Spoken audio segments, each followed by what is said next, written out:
Yo guys, I am in my kitchen because my fam is gone. So that means I get the house to myself, which means I've been working from the kitchen table and I get to record our lesson from the kitchen table. We will be in James chapter 3, verses 13 through 18, which is the end of chapter 3, and then we'll make our way into chapter 4 through verse 3. So I'm going to go ahead and read our passage, and then we'll do a little study of it, okay? James says, "Who is wise and understanding among you? By his good conduct let him show his works in the meekness of wisdom. But if you have bitter jealousy and selfish ambition in your hearts, do not boast and be false to the truth. This is not the wisdom that comes down from above, but is earthly, unspiritual, and demonic. For where jealousy and selfish ambition exist, there will be disorder and every vile practice. But the wisdom from above is first pure, then peaceable, gentle, open to reason, full of mercy and good fruits, impartial and sincere. And a harvest of righteousness is sown in peace by those who make peace. What causes quarrels and what causes fights among you? Is it not this, that your passions are at war within you? You desire and do not have, so you murder. You covet and cannot obtain, so you fight and quarrel. You do not have, because you do not ask. You ask, and you don't receive, because you ask wrongly to spend it on your own passions." So you can kind of see, even from a general, initial, preliminary reading of this text, what the problem is that James is addressing in this people of God. They have selfishness among them. They have selfish ambition, as James calls it. He calls it that in verse 14. He also calls it bitter jealousy. He calls it jealousy and selfish ambition again in verse 16. And then in verse 1 of chapter 4, he says that you are quarreling and fighting because you have passions that are at war within you. And he's talking about those selfish passions that they have. They desire, verse 2, but they don't have, so they murder. So they take their desire out on other people. It's a selfish, prideful, jealous, covetous desire. You covet and cannot obtain, so you fight and quarrel with other people. You don't have, he's saying, you want, you have a lot of wants, you have a lot of desires, you really passionately want things in a wrong way, and you don't have them because you don't ask in the right way. You ask, you're not asking, and then you're asking, and you don't get because you don't ask, and when you do ask, you're asking in the wrong way. You ask and don't receive what you're asking for because you ask wrongly. And how do they ask wrongly? They ask wrongly to spend it on themselves. They don't get what they want because they want the wrong things. They have the wrong passions, and what their passion is a selfish, self-centered, self-exalting passion that is not worried about the people around them. And James will tell us in this passage that that is a earthly, false, and even unspiritual and demonic wisdom that these people have. This passage is about wisdom, Christian wisdom, what it is, and more importantly, what it does. That is, what it results in. And James is saying, wisdom always results in peace. You see in verse 18, a harvest of righteousness is sown in peace by those who make peace. Verse 17, the wisdom from above is first pure, then peaceable, gentle, open to reason, full of mercy and good fruits, impartial and sincere. It is open to the church of God. It is peace-seeking, humble, kind, gentle, open to reason. It does not insist on its own way, Paul would say in other passages. It is others first. That's what true wisdom is, and that's good for us to hear, because I think a lot of times we think of wisdom as some ethereal ideology.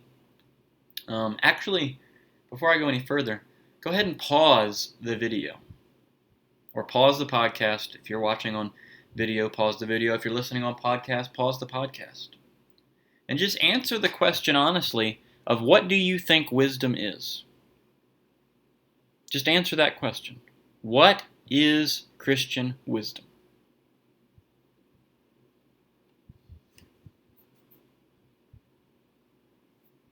Okay. You're back. I hope you answered that question, and perhaps even if you have to pause again, write those answers down, and then compare those answers with what James gives us here in this passage about Christian wisdom. A lot of times, I went ahead and wrote down some stuff of my own of things that we might think of as Christian wisdom. And one of those things is just knowledge, right? Having a lot of Bible knowledge, we think of that as Christian wisdom, and it is to a degree. Knowing what to do in really hard situations. Knowing when and when not to act and make certain decisions. That's Christian wisdom. So I think that's some of what we think of. Even on a really practical side of things, choosing the right friends, right? Having that ability to discern a good or a bad friend. And even in a more broad sense, having the ability to discern right and wrong when it may not be so easy to discern the right and wrong. That would be a form of godly wisdom. Maybe more practical for some of you, picking a place to go to college. Yeah, I mean, just things like that.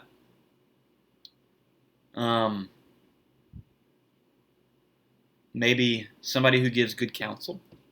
We say those people are wise people, and all of those things are true, and all of those things are biblical. But they're not necessarily what James focuses on here. What James focuses on here is really what wisdom does. That is, his focus is on the fact that wisdom is practical. Wisdom, as Tony Amreda would say, it is wisdom in working clothes. Wisdom that washes people's feet. And even wisdom that dies on a cross and sacrifices itself for other people, as we know Jesus did. Wisdom that seeks others before themselves. That is wisdom. And that's what James is telling us here.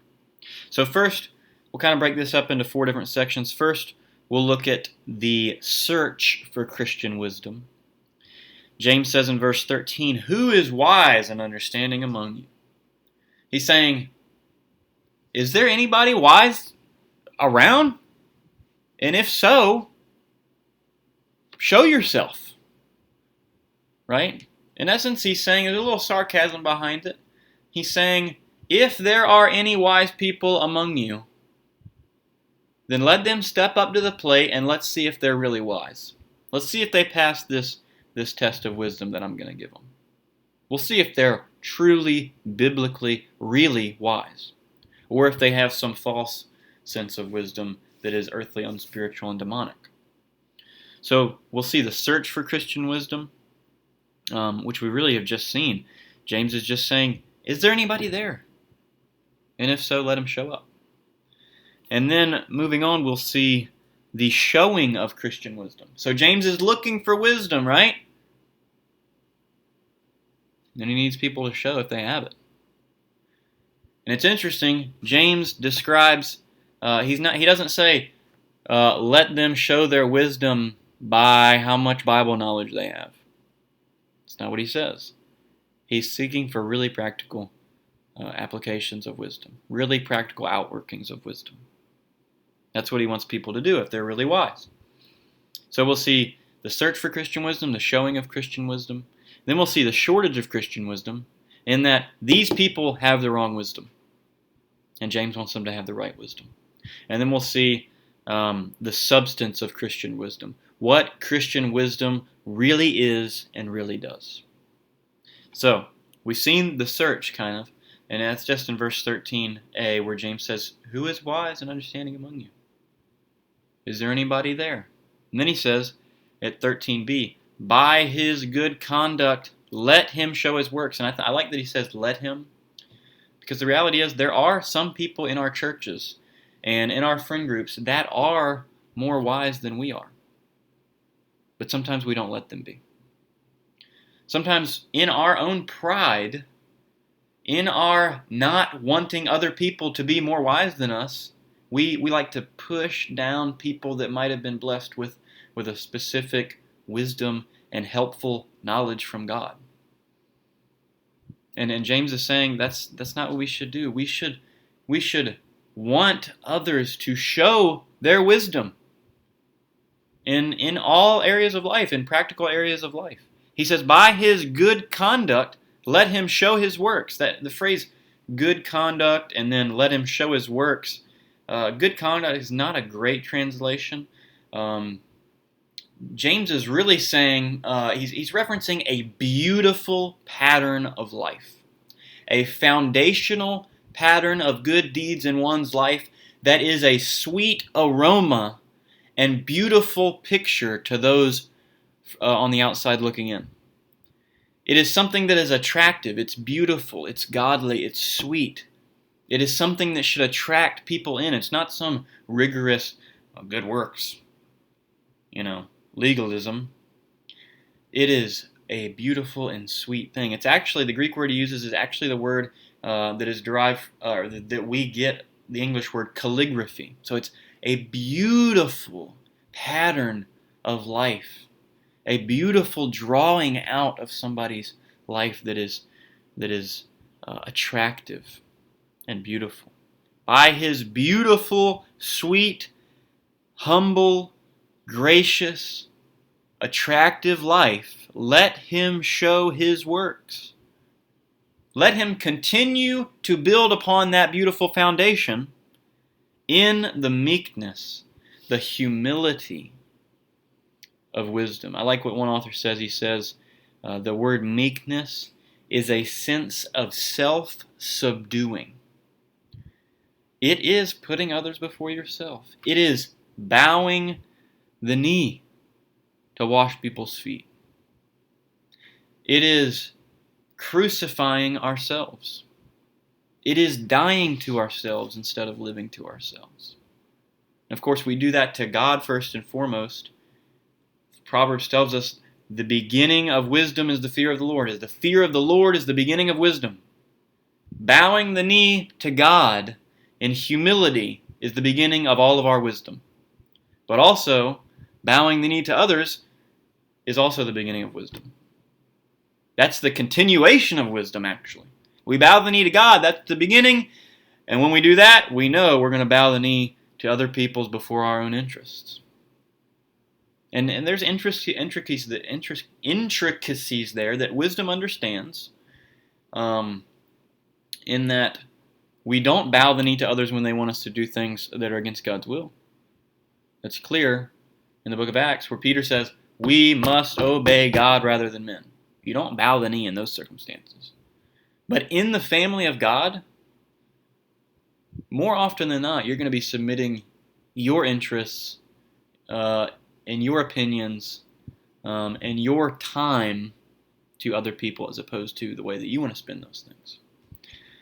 So he says, in the meekness of wisdom, in the self-subduing nature of wisdom.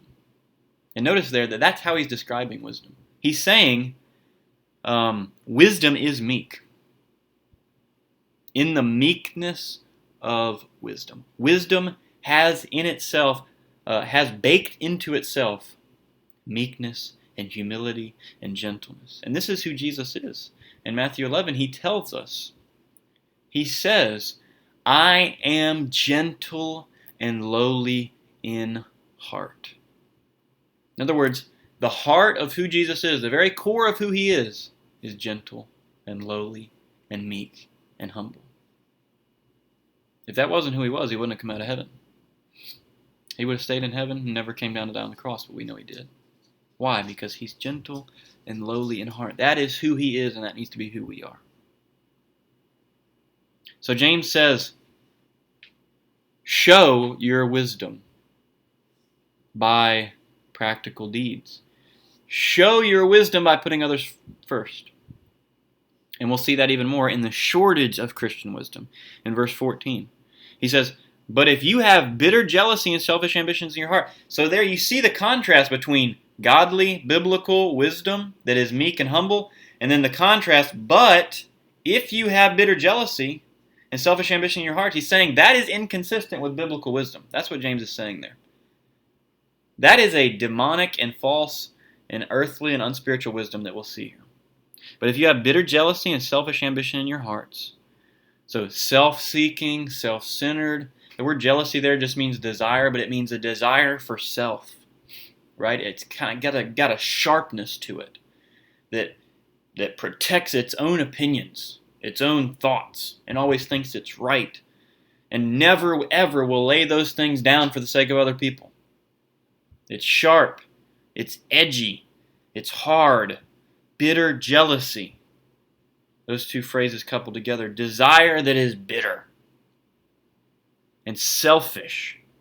It's an ambition. It is urgent. It is a strong desire in your hearts. The shortage of Christian wisdom starts in our hearts. It is not just in your mind, right? Sometimes we think of wisdom as just in our minds, as just an ethereal idea. Oh, that person has knowledge. He has wisdom, which can be true. But wisdom starts in our hearts. Just like our words flow from our hearts, like we learned last week. Bitter jealousy and selfish ambition and a lack of wisdom and the beginning of true wisdom starts in our hearts, with either reverence for God or reverence for ourselves. And obviously, those two things have drastically different results. He says, but if you have bitter jealousy and selfish ambition in your hearts, do not boast and be false to the truth. So do not boast about your own selfishness. And he's saying, if you boast in your own selfishness, you are proving that you don't have real biblical wisdom in the first place. Do not boast and be false to the truth of true wisdom. Do not boast and be false to the truth that you don't really have wisdom. Don't be false to the truth that really, if this goes on and on and on and on and on, selfishness, pride, that's the continual characteristic of who you are. That's all you are. You're proving yourself to be false to the truth that you are actually born of the truth. Right? You remember in James chapter 1, verse 18, James tells us that of God's own will he brought us forth by the word of truth, which is the gospel. So if we're boasting about our selfishness, our ambitions, our always rightness, there's no sense of humility. And by the way, humility and wisdom and meekness doesn't mean that you're never right. And it doesn't even mean that you never think or say that you're right. Jesus knew he was right, he thought he was right, and he said he was right a lot of the time. He told the truth, and we need to tell the truth. It doesn't mean never tell the truth, never think you're right, never say you're right. But there's a spirit behind all of those things, is what James is saying. Something that flows from your heart that can be a sharp, hard edge or a soft, beautiful edge, like the calligraphy of a pen that is beautiful and inviting and warm. Is that how we're right? Or are we right with a hard edge? That's what James is getting at here. He's saying, if you have that hard edge, bitter jealousy, selfish ambition that's in your heart that flows out in everything you say, even if you're right, don't boast and be false to the truth that you might not have a biblical wisdom. You might have a wisdom, but it might be about what he's about to describe in verse 15. He says, that selfish ambition, that hardness, the uninviting, the unwarm, the cold, hard, aggravating wisdom that you have, people that he's writing to, he says, this is not the wisdom that comes down from above. He says, it is a wisdom, but you don't want this wisdom. He says, this wisdom, verse 15, is earthly, unspiritual, and demonic. That is, it's worldly, has nothing to do with God, and has everything to do with the devil. The devil has wisdom, in one sense. He has a wisdom, and we learn this. We'll turn back to James chapter 2, verse 18. James chapter 2, verse 18. He says, but someone will say, you have faith and I have works. Show me your faith apart from works. So just note there, James again, we've already been through this passage. James wants us to show him something. He doesn't just want us to have the ideology of faith or the ideology of wisdom. He wants us to show him whether or not we actually have wisdom in the biblical sense. Because biblical faith and biblical wisdom is never, ever, ever understood as just some ideology. That is not even a category in the Bible. Wisdom, as understood by the Bible, is something that does stuff, that has an effect on the whole person. We said that about faith. Faith involves the whole person, so does wisdom. There is nothing in the Bible about a wisdom or a faith that just exists only up here. It does exist up here, but not only here. It's all over, and it flows from the heart. So he says, show me your faith apart from your works, and I will show you my faith by my works. Now here's the important point. You believe that God is one, you do well. Even the demons believe and shudder. Do the demons have a sense of wisdom? Does the devil have a sense of wisdom? Yeah. In that they know the truth. They know the truth, but they're not affected by the truth. They shudder, but they don't submit to God. They're not affected in a saving way by the truth. They're not affected in the sense that they're going to humble themselves before the mighty hand of God and humble themselves to other people. That's not the sense of wisdom that they have. They have a wisdom, but it's purely dead intellectualism. Cold, hard, and dead. It does not save. It is earthly, unspiritual, and demonic. And we need to make sure that this is not the wisdom that we have. James says, for where jealousy and selfish ambition exist, there will be what? Disorder. And then there's just this junk drawer phrase, and every vile practice. It'll just be a heap of sin, is what he's saying. There will be no peace. There will be constant division and sin pollution to the max.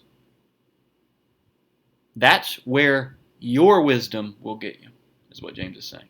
Jealousy and self-centeredness, selfishness, thinking your rightness in a wrong way, there's going to be disorder in every vile practice. And you see this again, continuing the shortage of Christian wisdom. You see this in chapter 4 of verses 1 through 3 as well. What causes quarrels and fights among you? These people are quarreling. They're fighting. Why? Because their passions are at war within them. They are not single-mindedly devoted to the Lord. They have half of a heart devoted to the Lord, half of a heart devoted to others, possibly, and half of a heart devoted to themselves. And James was really arguing, you're all devoted to yourself. It's self-centeredness, it's jealousy, it's selfish ambition. Your passions are at war within you. And I like what Tony Romorita says. He says, notice that James says, what causes quarrels and fights among you? What is it? It's within you. When we have quarrels and fights with other people,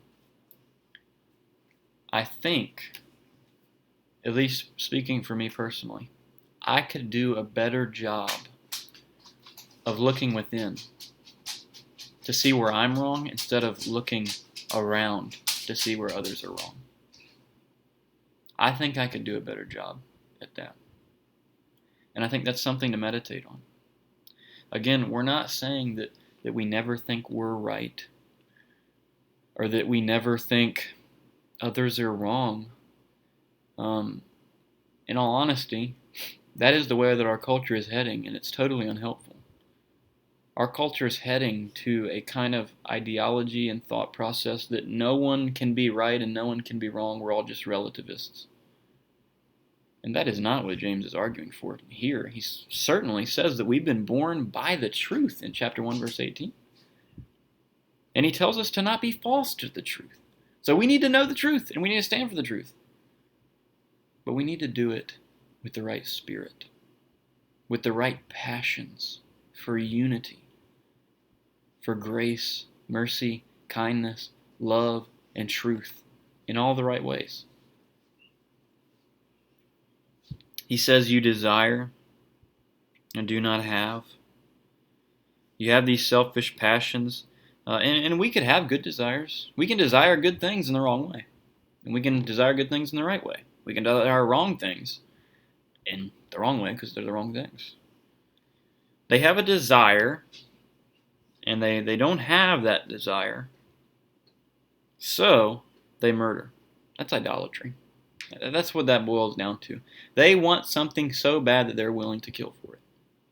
Even if they don't carry out the act of murder, they have extreme anger in their hearts. That's a sign of idolatry. That's a sign that something is above God, something is above unity in the church, something is above others, and it's probably yourself. That's what it boils down to. You covet, you have a sinful desire. That's where that word comes from. A sinful desire. Could be the right thing. It's a sinful desire, though. And cannot obtain. So you're trying to get it. You can't get it. So what are you going to do? Are you going to seek the Lord? Are you going to back off and say, maybe this is not God's timing for me to have this thing? Maybe I'm not supposed to have this thing, even though it's a good thing? Are you going to say, I will let others have that thing?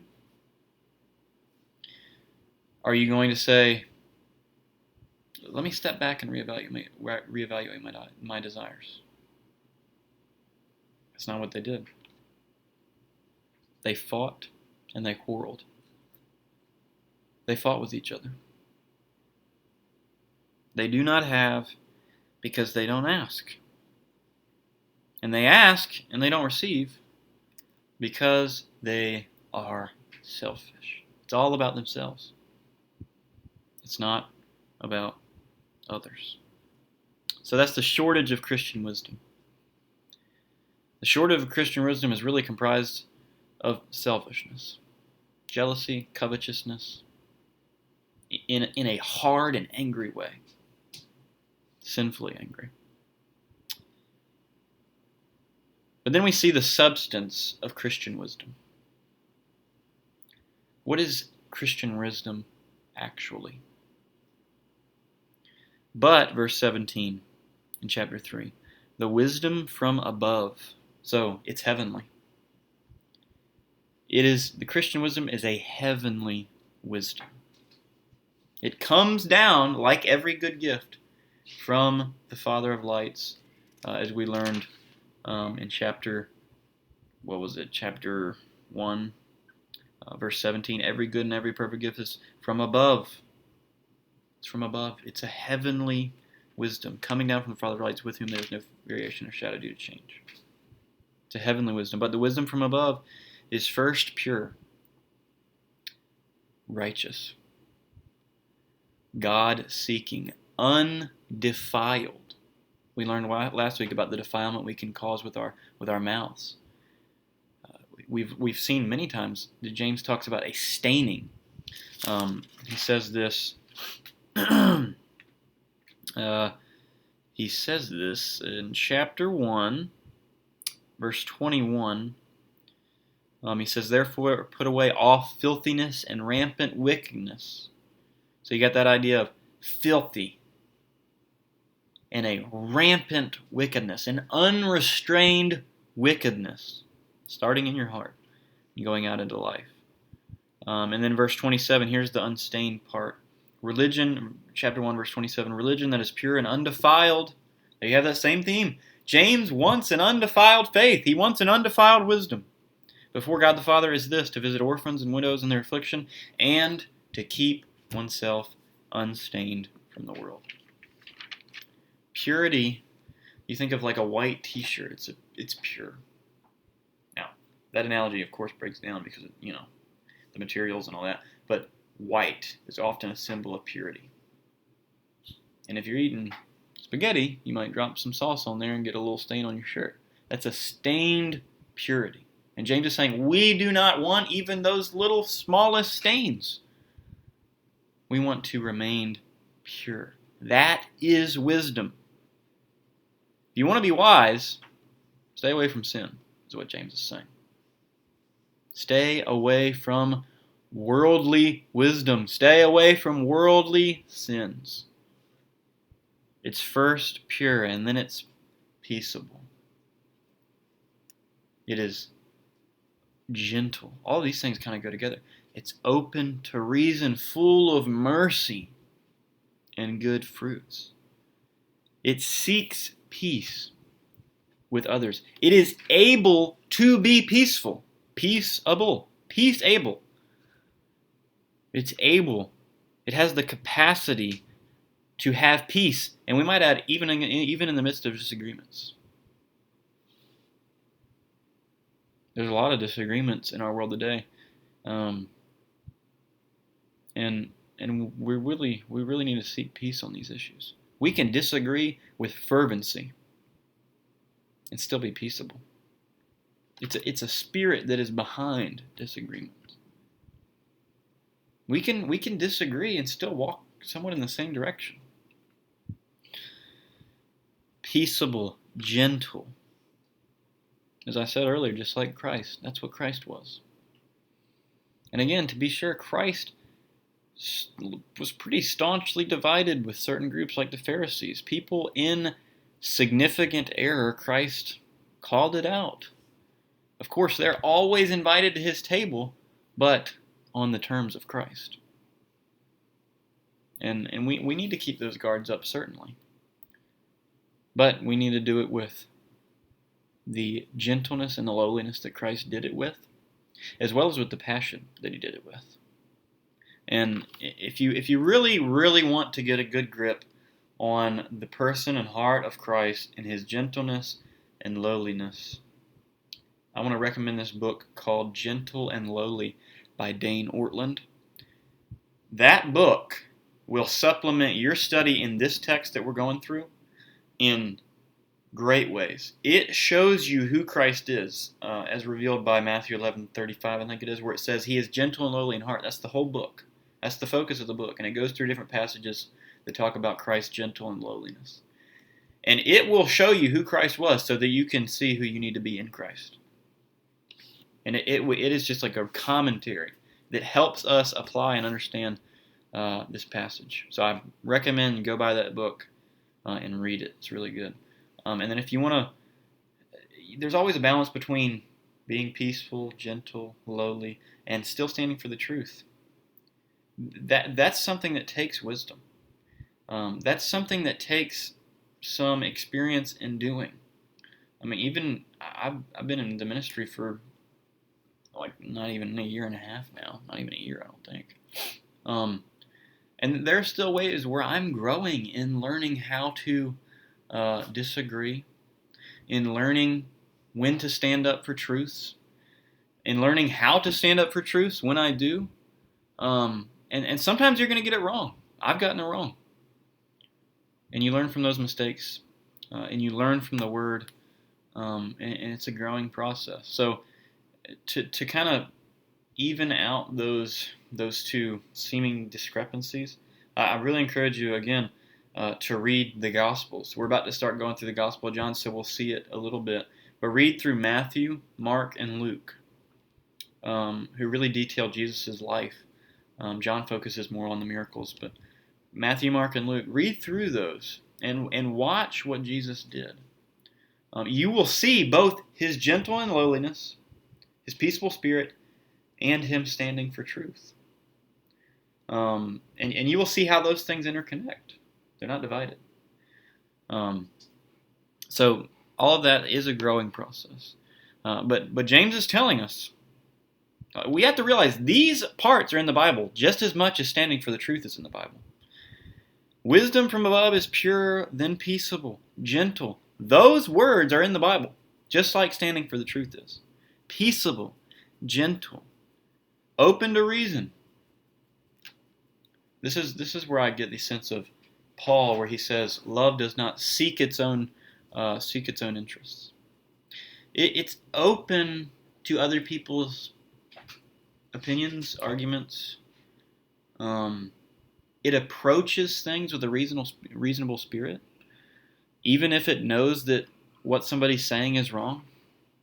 It still approaches it with a sense of reason and understanding. That's something that's highly underrated in the church today, is an understanding spirit that's willing to sit in an office with somebody and talk to them, even if, and to try to weed out the truth, to try to weed out falsehoods, to be discerning together. I think we need to do more of that. To be discerning together.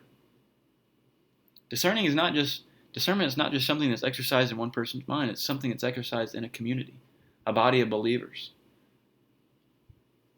So I think we need more than that. Open to reason, full of mercy. As we have received mercy, let us show mercy. I didn't write this in my notes at all, but I was just reminded of the passage in chapter 2, verse 13. James tells us, "For judgment is without mercy to one who has shown no mercy. Mercy triumphs over judgment." We might say mercy triumphs over a false, unbiblical wisdom. Mercy triumphs over division. Mercy triumphs over disagreements. As we have received mercy, let that mercy from God flow through us, fill us up, and then be dispersed to others. That's what James is saying. Full of mercy and good fruits, not bad fruits. In our search of wisdom, and in our display of wisdom, how we're supposed to show wisdom in meekness and humility, let us supplement that meekness and that humility with good works. Those things, again, are not separate. They're together. As James says in verse 13, by his good conduct, you have to have a foundation of a godly life. And that godly life attracts others. Or for some people outside the church that are unsaved, it may push them further away because they hate God. But in the church, it should be a beautiful thing. Good fruits. I'm going to turn back to Matthew chapter 7. I want to read this passage about fruits.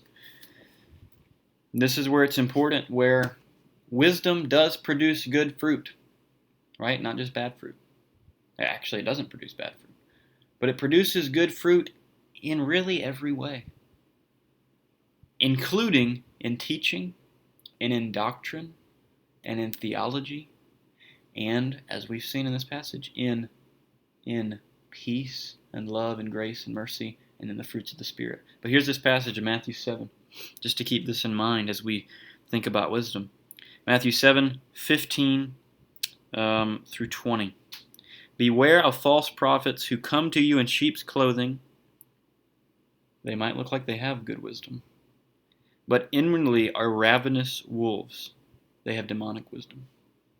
You will recognize them by their fruits. Are grapes gathered from thorn bushes or figs from thistles? So every healthy tree bears good fruit, but a diseased tree bears bad fruit. A healthy tree cannot bear bad fruit, nor can a diseased tree bear good fruit. Every tree that does not bear good fruit was cut down and thrown into the fire. Thus you will recognize them by their fruits, by their way of life, by their jealousy and selfish ambition or lack thereof, by their sound doctrine or lack thereof. They will be noticeable. And James is saying here, be full of mercy and good fruits, make your wisdom noticeable. Sweet, good. Make it noticeable in the good way. Let it be recognizable. in a good way, not in a false way, as Jesus described there. Then he says impartial and sincere. This word impartial and sincere, it really encompasses James's whole purpose of his book. And it's that we become singly devoted Christians to God. A faith that follows. That's the title of our series. A faith that is on the path of Christ and follows that path and doesn't deviate. Impartial. We learned in chapter 2 about that a lot. 1 second, let me...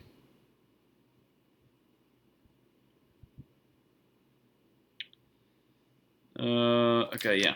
Chapter 2, verse 4. Sorry. Verse 1, really. My brothers, show no partiality as you hold the faith in the Lord Jesus Christ, the Lord of glory. For man wearing a gold ring and fine clothing comes into your assembly, and a poor man in shabby clothing also comes in. And if you pay attention to the one who has fine clothing and say, you sit here in a good place, while you say to the poor man, you stand over there, or sit down at your feet, have you not then made distinction among yourself and become judges with evil thoughts? You're partial. And James is saying, godly wisdom is not partial to a It's not partial to a specific person. It's peaceable, understanding, open to reason, full of mercy, good fruits, impartial and sincere. And that's where we get the single devotion, the faith that follows. A faith that is genuine and that has its eyes locked on Christ, locked on God, locked on the Word, locked on humility, locked on meekness, locked on impartiality, locked on true Christian religion, and doesn't deviate. James wants us to be a whole person, wholly devoted to God. He doesn't want us to be split up, devoted to all kinds of different things. He wants us to have a singular devotion to God. Now, James is really heavily influenced by the Beatitudes and by Jesus' teaching in general, but I want to read this beatitude, and then I will close in prayer.